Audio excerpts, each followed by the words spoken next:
तिबेरिया सरोवराची तड शिसांक जावं जेजूक जावं बिलकुल परकी न्हय। ती तड सदांची, तांतल्यो दोणी तांकां परिचित। तांणी मासली धरूंक वेचें कांय नवें न्हय। मासली मेळची मेळनासतना आसची हेंय कांय नवें न्हय।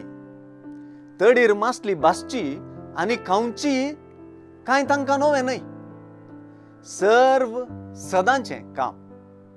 हांगासर नवें साव म्हळ्यार जेजूची हाजरी मात्र, पुनर्जिवंत जेजूची हाजरी। शिसांच्या सदांय करच्या कामांत वा मासली पाखपांत नवें साव ना तरी आज हांगासर सगळें नव सारलां। जेजूच्या मरणान निराशी जाल्ल्या शिसांक गलिलयाच्या सरोवराचे तडीक व्हेलां। थंयसरच तांकां जेजून शिसपणाक आपयिल्लें। निराशा तांचे थंय भरून गेल्या म्हूण कांय परत सांगची गरज ना।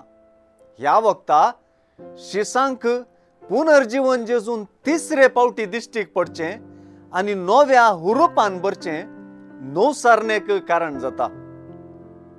जेजून इश्टानो म्हूण शिसांक उलो करप, असर्यां बरीत रितीन जेजूच्या उतरांसरी मासलेचें धरप, ह्या मुखांत्र पेद्रून सोमींच तो म्हणून वळख धरप आनी उदकांत उडप हें सगळें शिसांच्या संतोशाक कारण जाता।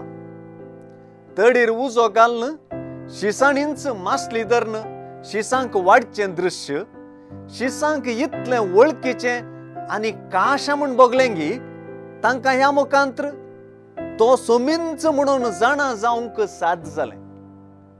दर्या तडीर जेजू आपली सदांची पूण तांचे संगी आसतना वापरली रीतच पुनर्जीवन जाल्या उपरांत ही वापरता। जशें आपले परगट जिणये वेळी खुणा पळेवन शिस जेजूचेर सतमानूंक पावले, तशेंच आतां खुणा मुखांत्र पुनर्जीवन जेजूची वळख ही तांकां जाली। सोमींच तो म्हणून जेजूच्या शिसांनी ताची वळख धरच्यांत संतोष जेजू विशीं साक्ष मात्र न्हय, जेजूचे मिसांवी आटापलां तें सुवार्ता स्पश्ट करता।